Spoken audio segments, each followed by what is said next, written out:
You know, there's a particular kind of quiet in a building that's been your life's work. It's not silence. Silence is just the absence of noise. This is different. It's the sound of the structure breathing.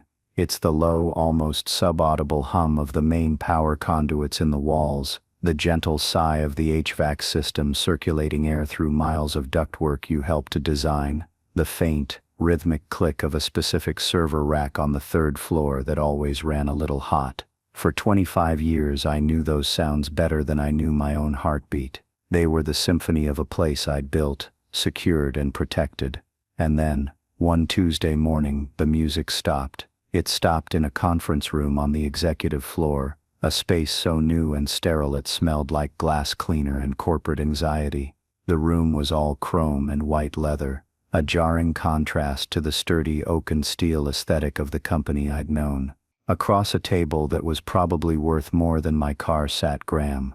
He was the new director, a title that felt as ill-fitting on him as his tailored suit. He couldn't have been more than 35, with a sharp haircut, a sharper jawline, and the kind of empty, confident eyes that only come with an Ivy League business degree, and a complete lack of real-world experience. He slid a ridiculously thin tablet across the table. On the screen was a sleek, animated graphic of the building, our building, crisscrossed with glowing blue lines. He said, with a smile that never reached his eyes, "We're moving into the 21st century, Neil. It's time to retire the old ways." My name is Neil. And for the better part of 3 decades, I was the head of security for a mid-sized data analytics firm called Analytica Systems. I wasn't a guard. I was the architect of its physical safety. I designed the patrol routes. I spec'd the cameras. I installed the access control systems. And yes, I managed the keys. Hundreds of them. Each one a piece of a complex mechanical puzzle that kept our servers, our data, and our people safe. Graham called them old ways. I called them reliable. He tapped the screen, and the blue lines pulsed. "A biometric system," he announced, his voice dripping with the self-satisfied tone of a man who'd just discovered fire. State-of-the-art, facial recognition, palm vine scanners, smart locking doors, all networked into a single seamless, impenetrable digital fortress. No more clumsy keys, no more costly security patrols, just pure, efficient, data-driven security. I looked at the graphic, then back at him. I'd seen systems like this pitched a dozen times over the years. They were impressive on a PowerPoint slide, but in the real world they had 1,000 points of failure. What happens during a power surge, Graham? Or a network outage? What about a simple software bug that locks everyone in or out? What's your redundant system? He chuckled, a dry, dismissive sound. Redundancy is built into the cloud, Neil. We have backups for our backups. It's a closed loop. The system protects itself. It's a paradigm shift. He used that term, paradigm shift, like it was a magic word that solved all problems. I'd learned that people who use phrases like that usually don't understand the paradigm they're in, let alone the one they're shifting to. They mistake complexity for strength. They forget that the more complex a machine is, the more ways it can break. And that's why, he continued, leaning back in his chair with an air of finality, your role as head of physical security is now redundant. He said the word with a particular emphasis, a little twist of the knife. The tech giant that had bought us, this massive soulless entity, was all about streamlining and synergy, and a dozen other words that all meant the same thing, cutting costs by firing people who'd been there forever. So that was it. 25 years of service. 25 years of midnight calls for tripped alarms, of personally overseeing server cage installations, of walking every inch of that building until its layout was etched into my soul, all of it erased in a 10-minute meeting by a kid in a shiny suit who thought a fortress could be built out of code. I didn't argue, I didn't plead. I've seen this happen before. Competence isn't cheap, but the people who sign the checks often think they can get a discount. They don't learn the real cost until the bill comes due. I just nodded slowly. I understand, I said. My voice was calm, even, and I saw a flicker of surprise in his eyes. He expected a fight, an emotional outburst. He was a man who dealt in data points, and my composure was an anomaly he couldn't process. Giving him that fight would have been a waste of energy, An HR representative I'd never seen before, a woman with a professionally sympathetic smile, escorted me back to my office. She stood by the door holding a cardboard box, while I packed up 2.5 decades of my life. A framed photo of my wife and kids, a chipped coffee mug that said "World's Okayest Security Chief," a small heavy award from a decade ago for designing a security protocol that had prevented a major industrial espionage attempt. As I took it off the wall, I remembered the man who gave it to me, Mr. Henderson, the company's founder. He was a gruff old engineer who believed in things you could touch. He'd shaken my hand, looked me in the eye and said, "Neil, you're the bedrock of this place. Don't ever forget that." Graham and his new bosses had forgotten. They were about to get a very expensive reminder. The last thing I put in the box was my carabiner. It was heavy, laden with an array of keys, fobs, and access cards. The master keys to every lock, every server cage, every utility room in the building. I unclipped it from my belt and dropped it into the box with a loud metallic clatter. The HR woman flinched at the sound. It felt like an ending. As I walked out, escorted like a common criminal, I passed the main command center. Inside, Graham was proudly showing a group of his new hires the schematics for his digital fortress on a giant touch screen. He was laughing, pointing, the conquering hero. He didn't even glance my way. To him I was already gone, a ghost of an analog past. The elevator doors closed, and as the building I loved shrank away, I clutched the handle of that cardboard box. He was so proud of his impenetrable fortress. What he didn't know, what no one knew, was that I still had the master key. Not on the carabiner, I'd just given up, but a different one, a special one, the only one. It was at home waiting, and I had a feeling that very soon he was going to need it. If you've ever been made to feel obsolete, to feel like your experience is a liability instead of an asset, then you know the feeling I had on that drive home. It's a cold, heavy thing that settles deep in your gut. Stick around, because this story is for you. Let me know in the comments if you've ever dealt with a boss who was all style and no substance. And don't forget to subscribe, because you're going to want to hear how this ends. The drive home was silent. I didn't turn on the radio. The quiet hum of my truck's engine was the only sound, a stark contrast to the symphony of the building I'd left behind. That symphony was still playing in my head,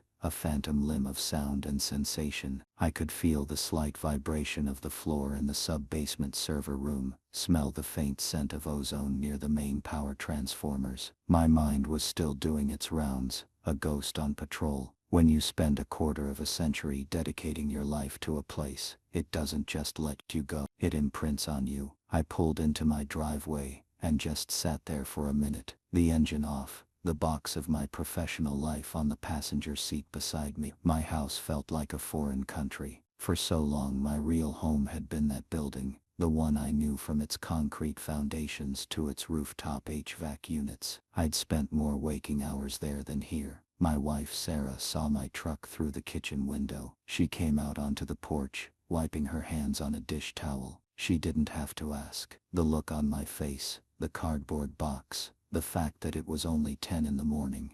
She knew. She just came down the steps, opened the passenger door, and lifted the box out as if it weighed nothing. She gave me a look that said everything. "I'm sorry, I'm here, we'll figure it out," and carried my terminated career into the house. I followed her inside and she set the box down on the dining room table. I didn't want to look at it. I walked straight past it, through the kitchen, and out the back door to my workshop, my real sanctuary. The smell of sawdust, linseed oil, and metal hit me, and for the first time since that meeting with Graham, my shoulders relaxed a fraction of an inch. This was my space, a place of tangible things, planks of oak and maple stacked against the wall, hand tools hanging in neat orderly rows, a half-finished bookshelf for my grandson on the workbench. Here things made sense. You measured twice, you cut once, you respected the material, you built things to last. Everything Graham and his new world stood against.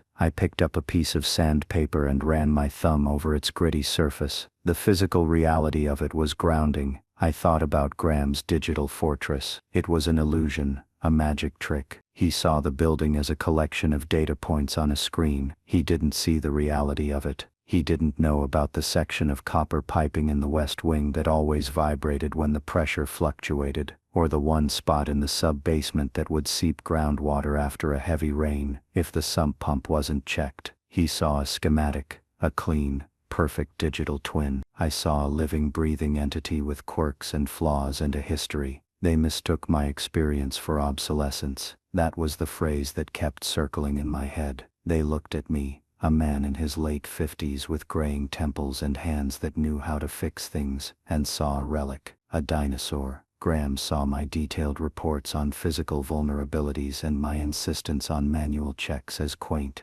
as a failure to embrace the future. He couldn't comprehend that the future he was selling was built on a fragile foundation of assumptions. My mind drifted back 15 years. The company was smaller then, still owned by its founder, Old Man Henderson. We were preparing to install the first major fiber optic network throughout the building, a massive undertaking that would be the company's digital backbone for decades to come. Henderson had called me into his office. It was a proper office, with heavy wood furniture and shelves full of engineering textbooks, not minimalist art. He'd unrolled a set of blueprints on his desk, the smell of paper and ink filling the room. "Neil," he'd said, his voice a low rumble, "the tech guys are talking about making everything automated, linking the HVAC, the power, the security, all of it to the new network. It's efficient, they say. I trust them on the digital stuff, but I trust you on the physical. What happens if the whole damn thing goes down? What happens if some hacker in a basement halfway across the world decides to turn off our air conditioning and cook our servers?" His question wasn't theoretical. A few months prior, one of our competitors, a much larger firm, had been hit by a devastating ransomware attack. It hadn't just encrypted their data, it had gotten into their networked building management systems.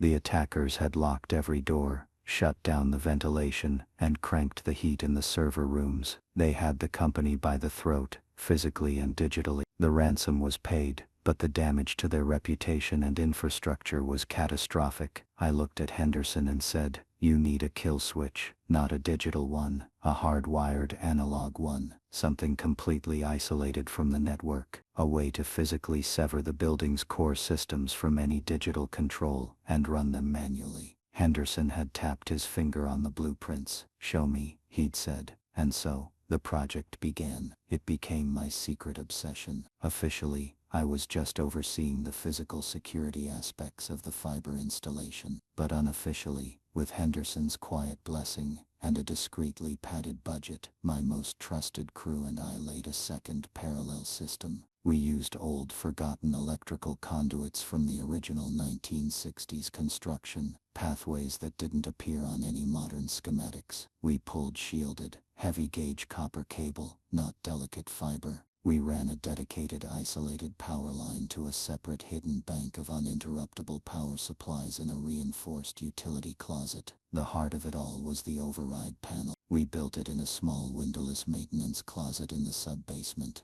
a room that was listed on the plans as a decommissioned water pump station. It was the perfect hiding spot. Behind a false panel that looked like a standard circuit breaker box, we installed a series of heavy-duty military-grade toggle switches and patch bays. It was beautifully, brutally simple. One switch could physically disconnect the entire HVAC system from the network and slave its controls to a simple analog dial on our panel. Another could do the same for the emergency power grid. A third controlled the magnetic locks on every critical door, overriding any software command and putting them on a simple open-close circuit. It was the building's brainstem, the primitive, reptilian core that could keep the body alive even if the higher functions were completely compromised. It was a system built on paranoia and experience. We tested it every 6 months, always at 3 a.m. on a Sunday, when the building was empty. Henderson himself came to the first few tests. He'd watched, a rare smile on his face, as I threw the switches and the building responded, instantly and obediently. "This," he'd said, tapping the heavy steel of the panel door, "this is real. This is insurance." After Henderson retired and the company was sold, the override system became my secret, and mine alone.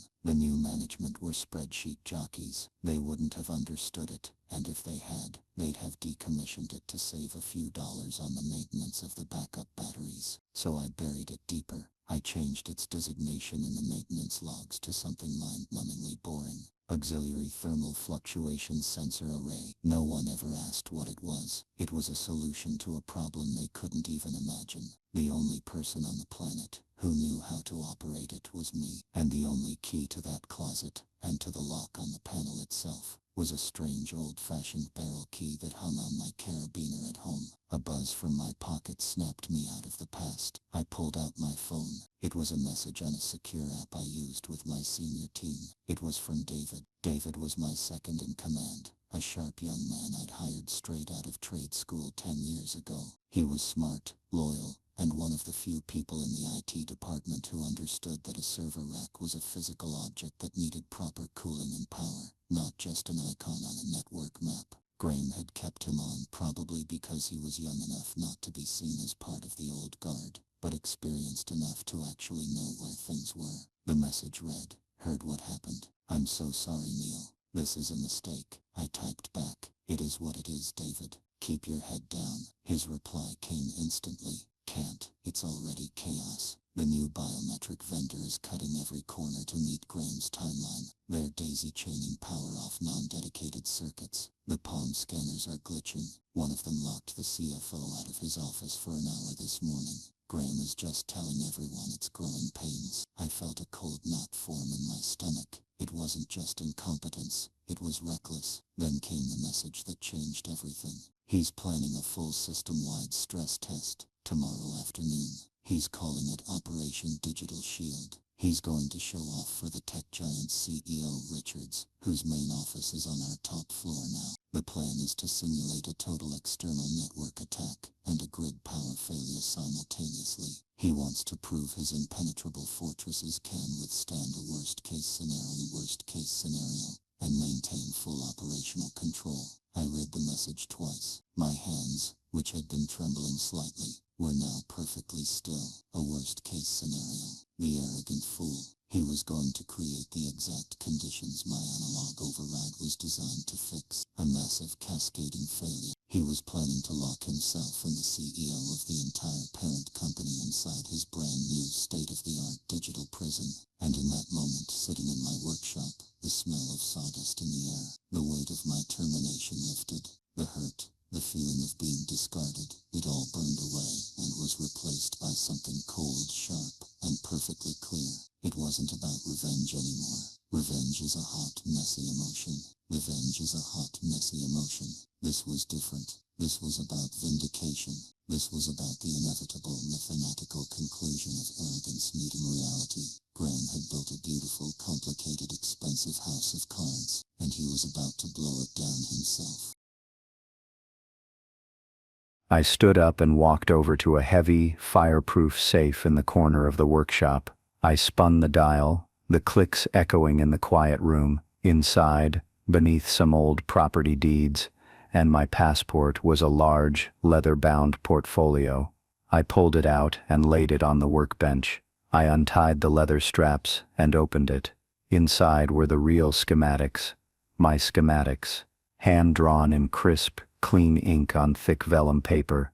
They showed every conduit, every junction box, every hidden cable of my override system, the system that officially didn't exist. I looked at the key on my workbench, the one that had been on my carabiner for 15 years. It wasn't a key to a building anymore.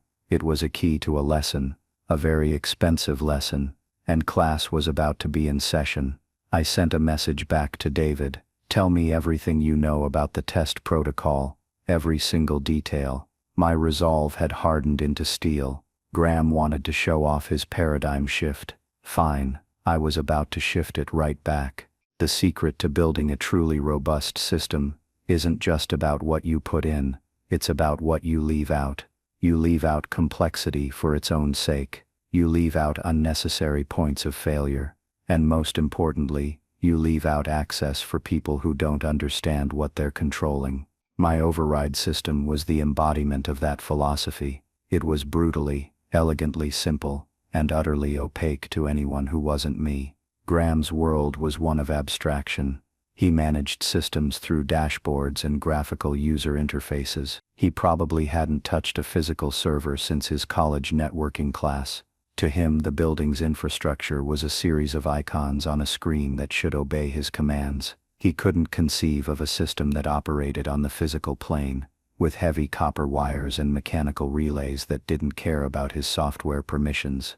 I spent the rest of that day in my workshop, not sulking, but preparing. I had a long, secure video call with David.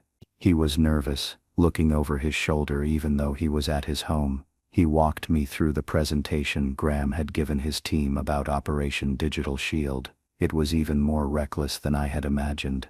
The test had 2 phases, to be initiated simultaneously. Phase 1 was the external threat simulation. They were going to use a white hat hacking team to launch a distributed denial of service, or DDoS, attack on the building's main network firewall. This would effectively sever all external internet connectivity, forcing the building's systems to run in isolation. This part on its own was standard procedure for a security test. Phase 2 was the grid failure simulation. This was the part that made my blood run cold. Graham was going to have the main power from the city grid cut off at the primary transformer. The entire building would then be dependent on its diesel backup generators and the new, networked uninterruptible power supply (UPS) systems that his team had installed. His goal was to show the parent company's CEO Richards that even in a total blackout and under a massive cyber attack, his biometric security and building management system would maintain perfect seamless control. David's voice was tense. "Neil, the new UPS systems are a mess. The vendor rushed the integration. They're not properly balanced with the load from the HVAC. And the biometric scanners, they keep dropping their network connections for a few seconds at a time. The software logs it as a minor flicker, but if that flicker happens during the switchover to backup power, while the network is also under attack." He didn't need to finish the sentence. I knew exactly what would happen. It would be a cascade failure. The power switchover would cause a momentary brownout, just a fraction of a second, but long enough to make the already glitchy scanners reboot. As they came back online, they would try to reconnect to the central server for authentication. But the central server would be unreachable because the network would be crippled by the DDoS attack. The scanner's default protocol in that situation, a fail-secure state, was to lock. Every single door, every access point would lock solid. And it would get worse. The building management system, which controlled the HVAC and air circulation, would also try to reboot and phone home to the same unreachable server. It would fail, and its own fail-secure protocol would be to shut down all non-essential systems to conserve power. That included the massive air handlers that cooled the server rooms. The entire digital infrastructure, the heart of an analytics company, would be trapped in sealed, locked rooms that were rapidly getting hotter. The impenetrable digital fortress would become a very effective oven, and the final, beautiful piece of Graham's hubris, the command center itself. The only way to override the lockdown would be through the system's administrative console, but to prevent any outside actor from gaining control during the attack, the protocol was to disable all external administrative access. The only way to fix the system would be from within the system, but the system itself would be bricked. Checkmate. A self-imposed one. David finished, his face pale on my monitor. He thinks this is going to be his triumph. He's already sent out a company-wide email bragging about the dawn of a new era of security. I leaned back in my chair. It was perfect. A storm of his own creation. I didn't have to do anything. I didn't have to sabotage a thing. All I had to do was wait for the inevitable to happen. True leverage isn't about what you can do to someone. It's about what they can't do without you. Graham was about to learn that lesson in the most public and humiliating way possible. Before we hung up, I asked David about my severance. He'd seen the paperwork. It was standard for the new parent company. A paltry 2 weeks' pay, and a non-compete agreement so broad and restrictive it was basically a joke. It said I couldn't work in any security-related field, in any capacity for any company in North America for a period of 2 years. I'd already faxed a copy to my brother-in-law, a lawyer who specialized in employment law. He had called me back laughing. "Neil," he'd said, "this isn't a legal document, it's a wish list. It's wildly unenforceable.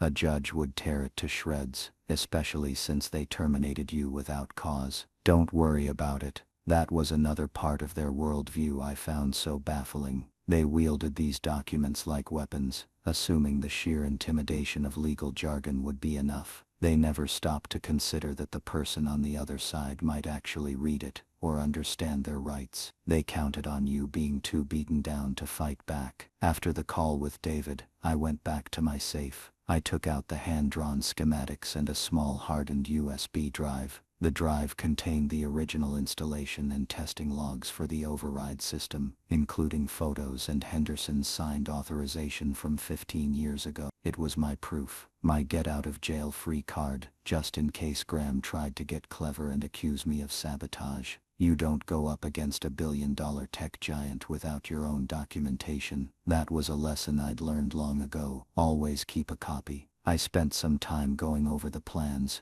refamiliarizing myself with every relay, every circuit. It was like visiting an old friend. The design was as clear in my mind as it was on the paper. The primary control panel in the sub-basement closet was the master, but there was a secondary smaller panel. I'd installed it on the roof, inside the main HVAC housing unit. It only controlled the ventilation systems, but it was another layer of redundancy, another piece of the puzzle Graham didn't know existed. My plan began to form, not as a complex plot, but as a simple linear sequence of events. Step 1. Let Graham hang himself, allow the test to proceed, and the inevitable failure to occur. Step 2. Wait for the call. It would come, not from Graham, his ego wouldn't allow it. It would come from someone above him, someone with real power, and a real problem, like being trapped in a hot dark office on the top floor. Step 3. Set my terms. I would not be an employee. I would not be doing them a favor. I would be a specialist contractor, billing at an emergency response rate that would make their eyes water, and my non-compete would be formally and legally voided before I even set foot in the building. Step 4. Solve the problem, simply, cleanly, and in front of as many witnesses as possible. I would demonstrate, in the most tangible way imaginable, the value of experience over buzzwords. The most critical part of the plan was my ally David. He was my eyes and ears. He would be my confirmation that the cascade failure had occurred exactly as I predicted. He would also be my point of contact, the one to discreetly pass my number to the right person when the time came. It was a lot to ask of him. He was putting his own job on the line. I called him back one last time that evening. I laid it out for him. David, if you're not comfortable with this, you need to tell me now. There's no shame in it. You have a career to think about. There was a long pause on the other end of the line. Then I heard him take a deep breath. Neil, for 10 years you treated me and the rest of the team with respect. You taught me more than I ever learned in a classroom. You had our backs. This is a circus. Graham treats us like we're idiots. He doesn't listen to anyone. Yesterday, he called our senior network engineer, a man with 20 years of experience, a legacy obstructionist, in a team meeting. No, I'm in. What do you need me to do? His loyalty was humbling. It was a currency that Graham, with all his money and power, could never understand. The true assets of a company aren't on the balance sheet. They're in the skill and the loyalty of its people, and the new management was asset stripping the place without even realizing it. Okay, I said. Tomorrow, when it all goes dark, find the highest ranking person you can who isn't Graham. That'll be Richards, the CEO. Tell him you know a guy, the guy who built the place, and give him this number. Then, just keep me updated. That was it. The trap was set, but I hadn't built it. Graham had. He'd walked in, torn down the old reliable fences, because they looked old, and built a shiny new cage for himself. All I was going to do was hand him the key, after he'd already locked the door from the inside. The rest of the evening, I didn't think about it. I went back to my workshop, put on my safety glasses, and got to work on my grandson's bookshelf. I measured, I cut, I sanded, I focused on the tangible, the real. I let the impending chaos of Graham's world fade into the background. There was nothing more for me to do but wait for the inevitable sunrise. The morning of the test, I woke up before the alarm. A sense of calm had settled over me. It was the kind of calm you feel when you've prepared for a storm, checked all the hatches, and all that's left is to watch the sky. I made coffee, sat on my back porch, and watched the sun come up. It was a beautiful, clear day, perfect weather for a total system failure. I didn't have to get ready. My go bag was already packed. A small, rugged canvas tool bag. Inside was a high-powered flashlight,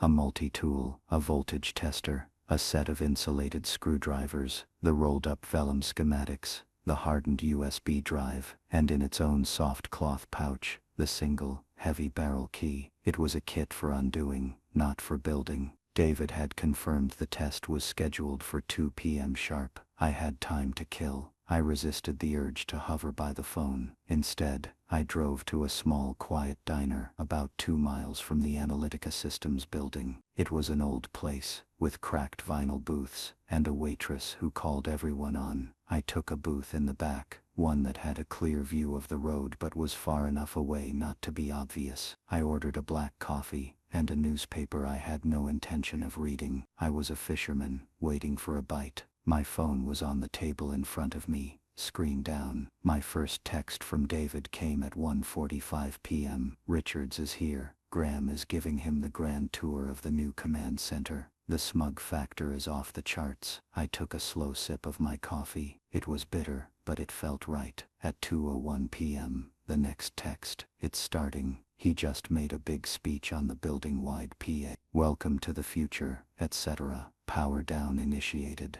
I pictured it in my head. The main lights in the building would flicker and die, replaced a second later by the slightly dimmer, harsher light of the backup generators. A low thrum would vibrate through the structure as the big diesel engine spun up. So far, so good. That part would probably work. 2:03 p.m. DDoS attack has begun. Our external network monitor just went solid red. We are officially cut off. Now the clock was ticking. The two conditions were met. The cascade was in motion. I just watched the second hand on my watch sweep around its face. I gave it a minute, then another. At 2:05 p.m., my phone vibrated. Not once, but a series of quick, frantic buzzes. It was David. Failure. Massive failure. Biometrics are all offline. Doors are locked. All of them. Maglocks are all energized. Admin console is frozen. We're locked out of the override software. Graham is losing it. I felt a grim satisfaction. It was happening exactly as predicted.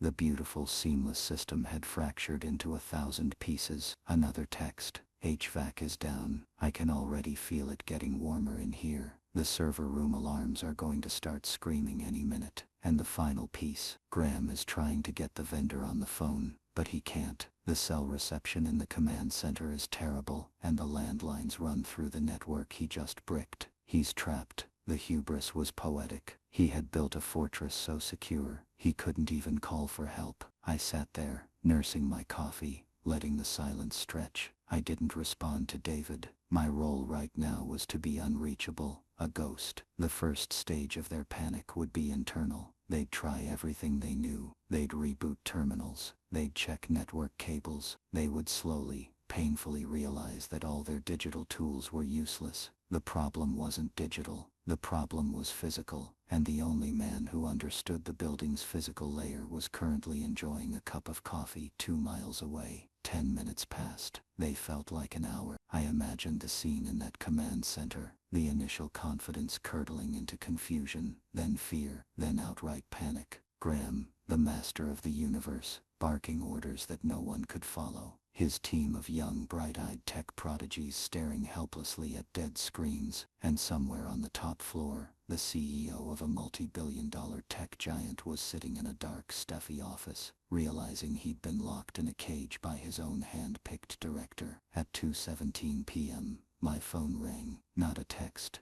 a call. The number was blocked. I let it ring twice, then a third time, just for effect. Then I answered. "Neil," I said, my voice perfectly level. There was a burst of panicked noise on the other end, shouting in the background. Then a voice, strained but trying to sound authoritative, cut through. "Neil, this is Graham. We have a minor glitch with the new system. A software conflict in the test protocol. A minor glitch." I almost laughed. They were trapped in a hot, dark building with no control over their own environment, and he was calling it a minor glitch. The man's ego was more robust than his security system. Is that so? I said, keeping my tone mild. Look, I need you to tell me about the old systems breakers. Is there a master reset for the main power relays? We can't seem to get a response from the generator control panel. He was fishing blindly. He was asking a digital question about an analog problem. He still didn't get it. I don't know what to tell you, Graham, I replied. Truthfully, I'm no longer an employee. I don't have access to that information. Besides, my expertise was in physical security, not your integrated software platform. I could hear him take a sharp, angry breath. His facade of calm was cracking. Don't play dumb with me, Neil. You know this building better than anyone. There has to be a manual override. There was a long pause. I let it hang in the air. I could hear another voice in the background, deeper, more commanding. Give me the phone. The phone was passed. The new voice was calmer, but laced with an icy fury. Is this Neil? This is Marcus Richards, the CEO, the big boss, the man Graham was trying to impress. It is Mr. Richards. I'm told you were the head of security here for a long time. 25 years, I said. Then perhaps you can explain why I am currently locked in my office. The air is getting thin, and your successor seems to believe the solution is to shout at a computer screen. His tone was sharp, but it was the tone of a man who solved problems, not created them. This was my opening. Mr. Richards, I said, my voice still quiet and professional. When the original fiber network was installed, the founder, Mr. Henderson, was concerned about this exact scenario, a total digital collapse. He authorized me to build a secondary system, a hardwired, completely analog fail-safe. It's not on any of the modern schematics, because it predates them. It bypasses all software and puts the building's core life support systems, power, HVAC, and critical access points under direct mechanical control. There was silence on the other end. I could practically hear the gears turning in his head. He was processing the information, understanding the implications. An analog fail-safe, he repeated. And Graham didn't know about this. I was not consulted on the new system's installation or the test protocol, I said, choosing my words carefully. My role was deemed redundant before it began. I heard a muffled curse. Then Richards came back on the line, his voice tight. Can you operate this system? Can you get us out of here? I can. Good. Get down here. Graham, He cut himself off, but the implication was clear. There's just one problem, Mr. Richards, I said, my voice firm but respectful. As of yesterday morning, I am a private citizen. I no longer work for your company. I'm also in possession of a non-compete agreement that forbids me from performing any security-related work. I'm sure your legal department wouldn't want me to violate that agreement. The silence this time was longer. I had him. He was a man who understood contracts and leverage. I wasn't being vengeful. I was being a businessman. The same language they understood. What do you want, Neil? He finally asked. The question was blunt, to the point. I respected that. I want a consulting contract, I said, effective immediately. I'll email my terms to your personal address, which David will provide you. It will include my hourly rate, which is non-negotiable and starts from this moment. It will also include a clause, effective upon your signature, that permanently and irrevocably voids the non-compete agreement they had me sign. Once I receive the signed contract back, I will be on my way. I heard him say to someone off the phone, get me his number from David, now. Then back to me, you'll have it in 5 minutes. Just get it done. The line went dead. I leaned back in the booth. The waitress came over. More coffee on? She asked. Yes, please, I said. I think I'll have another cup. The trap had been sprung. The silent takeover was complete. Now, it was time to go to work. While I waited for the contract, my phone buzzed with another text from David. It was a picture. A photo of a piece of paper on a desk. It was a resignation letter, neatly typed. The name at the bottom was Alan Peterson, the senior network engineer Graham had insulted. The text below the photo read, "He just walked into the command center, put this on the console right in front of Graham, and walked out. Said he was going to go wait by the main entrance until someone could actually open the door. He's not the only one. People are done." The power shift was happening faster than I could have imagined. Graham's authority hadn't just been challenged, it had evaporated. A leader without followers is just a man taking a walk. Graham wasn't even walking, he was trapped in a cage of his own making, watching his best people abandon him. It wasn't my revenge that was causing this exodus, it was his own incompetence. He had shown his team, in the most dramatic way possible, that he was unfit to lead, and they were responding rationally. People will tolerate a lot for a paycheck, but they won't stand for a captain who sails his own ship directly into an iceberg, while bragging about how unsinkable it is. My phone pinged. It was the email from Richards, a simple message, contract attached. Signed, "Get here." I opened the PDF. It was my proposal, with his digital signature at the bottom. The hourly rate I'd put in was, to be frank, astronomical. It was the kind of rate reserved for world-class specialists defusing a bomb. In a way, that's what I was. And the clause voiding my non-compete was there, clear as day, legally binding. I saved a copy, forwarded another to my lawyer brother-in-law with the message for safekeeping, and then stood up. I left a 20 on the table for the coffee, a tip big enough to make the waitress smile. As I walked out of the diner, into the bright afternoon sun, I felt a sense of lightness I hadn't felt in years. It was the feeling of being valued, the feeling of holding all the cards. The drive to the building was short. As I pulled into the parking lot, I could see the signs of a contained emergency. A fire truck was parked near the entrance, but the crew was just standing around, looking bored. They knew it wasn't a fire, it was a tech problem, and there was nothing for them to do. A small crowd of employees who had been outside on a break when the lockdown happened were gathered on the lawn, looking up at the dark, silent building. David met me at the service entrance in the rear, just as we'd planned. He'd been one of the few people near an old mechanically keyed fire exit when the lockdown hit and had managed to get out. He looked stressed, but also energized. "It's a madhouse in there, Neil," he said, keeping his voice low. Graham tried to order the fire department to break down the front doors. The fire chief basically told him to go pound sand, unless there was an actual fire. Richards is livid. I just nodded, and slung my tool bag over my shoulder. "Let's go." David led me down a concrete staircase to the sub-basement. The air was already thick and stagnant.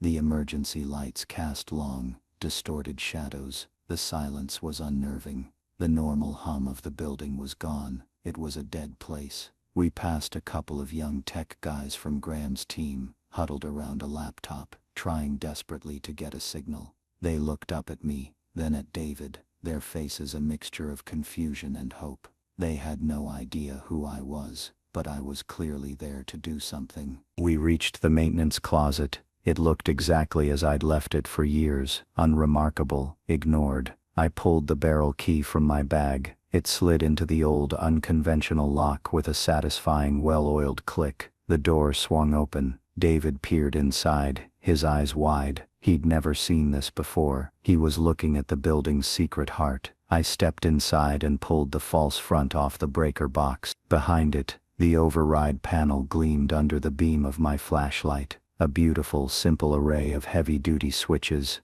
gauges and patch ports, labeled not with fancy icons but with stark, clear words. HVAC, power, access control. "All right," I said, more to myself than to David. "Let's wake this place up. First, power." I flipped a large red-handled switch from network to local. There was a heavy thunk as the mechanical relay engaged. I could hear a corresponding clunk from down the hall as the building's power grid physically disconnected from the generator's compromised smart controls enslaved to our panel. Next, HVAC, another switch. A low hum started up almost immediately as the main air handlers bypassed their frozen digital brains and kicked on under direct analog control. A cool draft of air instantly washed over us from a nearby vent. It felt like the building taking its first breath after nearly drowning. Finally, access control. This one was a series of smaller switches, one for each main floor. I flipped them all to override. The effect wasn't audible, but I knew that all over the building, the magnetic locks had just been de-energized. The doors were no longer sealed. They were just doors again. The whole process took less than 90 seconds. I turned to David. Go on up to the command center. Tell them the system is under manual control. I'll be up in a minute. I have one more stop. He nodded, a look of awe on his face, and hurried off. I packed my tools, locked the panel, and then headed for the roof access ladder. I wanted to check the secondary panel, just to be sure. As I climbed, I felt the building coming back to life around me. The air was moving, the normal sounds were returning, the symphony was starting up again, and I was the conductor. The entire time I was working, my phone was buzzing. It was Graham. He was calling, texting, panicked messages, asterisk, what are you doing? Report to the command center immediately. I ignored them all. I didn't work for him. When I finally walked into the command center on the 5th floor, the scene was one of controlled chaos. The main screens were still dead, but the room lights were on, and fresh air was pumping through the vents. A handful of technicians were talking excitedly. The CEO, Richards, was standing in the middle of the room, his tie loosened, talking on his cell phone.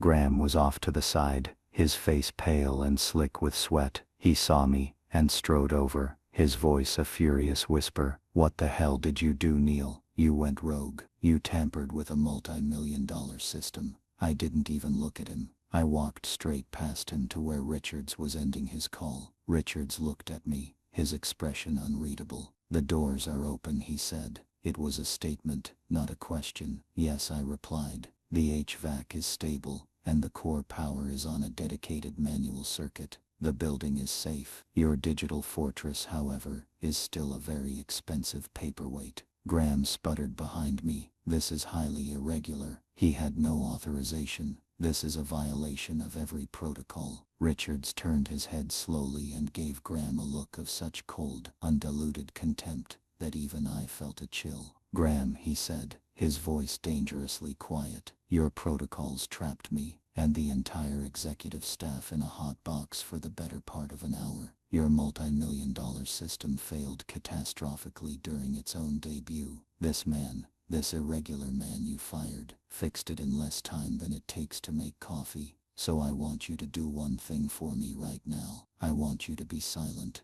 Graham's mouth opened, then closed. He looked like he'd been slapped. He shrank back, his authority utterly and completely stripped away in front of his own team. Richards turned back to me. He gestured to the dead screens. So what now? Now, I said, you have a choice. We can attempt to bring your new system back online, but I can't guarantee it won't just crash again. Or, we can leave the building on the manual override for now, which is perfectly safe and stable. It just means you'll have to use old-fashioned keys for a little while. I held up the single-barrel key from my pocket. I then walked over to the main console where Alan Peterson's resignation letter still sat. I picked it up and handed it to Richards. This is from your senior network engineer, I said. He's one of the best, or he was. He quit about an hour ago. He won't be the last. You don't have a software problem here, Mr. Richards. You have a leadership problem. Competence isn't cheap, but you're discovering the real cost of losing it.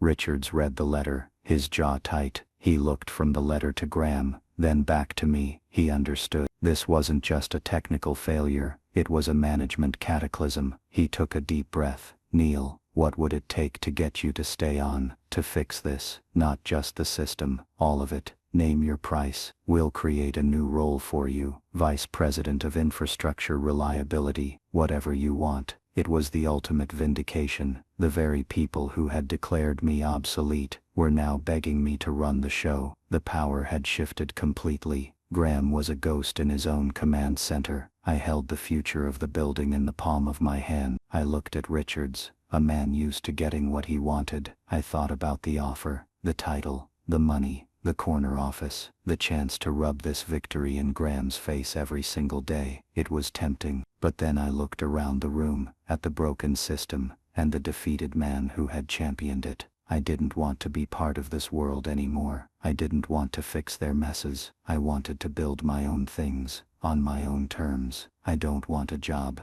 Mr. Richards, I said calmly. I already have one. I started my own consulting firm this morning. I slid a business card out of my wallet. It was one I'd had printed ages ago but never used. Neil's Security Solutions. Simple, direct. My firm can be retained to oversee the safe removal of this. I gestured to the dead screens. This system. We can help you spec and install a new one that actually works. A hybrid system with the proper manual redundancies. We can also help you recruit and train a new team to manage it. My first recommendation would be to rehire Alan Peterson and promote David, my former deputy, to head of operations. They're good people. They know what they're doing. Richards took the card. He looked at it, then at me.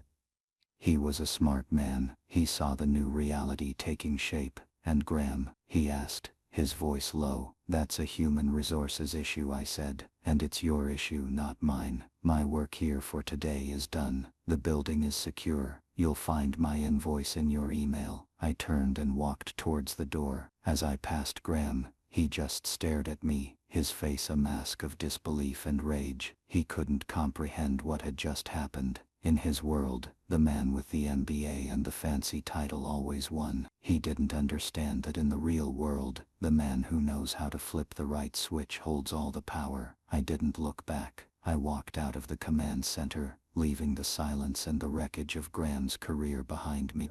In the hallway, David was waiting. He had a small, hopeful smile on his face. "You're starting your own company?" he asked. "I am," I said, clapping him on the shoulder. "And I'm going to need a good head of operations. Interested?" His smile widened. "Absolutely." The next morning, I got a call from Marcus Richards. He was brief and professional. Graham had been terminated. My invoice was being processed. He wanted to retain my new firm, effective immediately, on a 1-year 7-figure contract. He agreed to all my terms, including the promotion of David and the offer to rehire Alan Peterson and 3 other key engineers who had quit. And so my new life began. We didn't go back to the old ways. We built something better. We designed a new security infrastructure for the building that integrated modern technology with the robust, reliable principles of my analog system. We created layers, redundancies, and fail-safes. We trained a new team that understood both the digital and the physical realms. My company grew. The story of what happened at Analytica Systems spread quietly through the industry.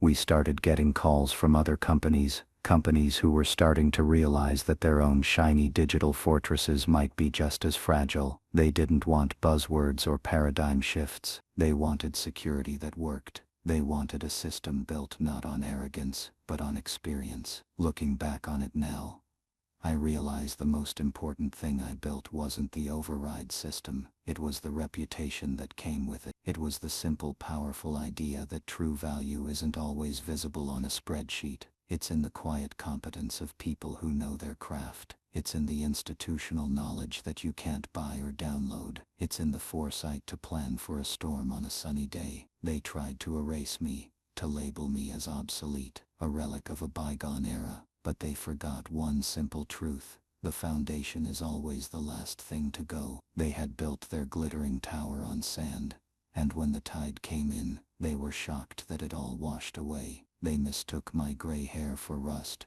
but they didn't realize it was chrome. So if you're out there feeling undervalued, feeling like the world is passing you by, remember this story. Your experience is not a liability. Your knowledge is your strength. Don't ever let anyone tell you you're redundant. Sometimes the old school is the only school that can teach the lessons that matter. True strength isn't about being impenetrable. It's about being resilient. It's about knowing that when all the fancy systems fail, you can still find the right switch and turn the lights back on. If this story resonated with you, if you've ever felt like your skills were being overlooked, let me know your story in the comments below. I read every one of them. And please like this video, share it with someone who needs to hear it, and hit that subscribe button for more stories about competence winning the day. Thanks for listening.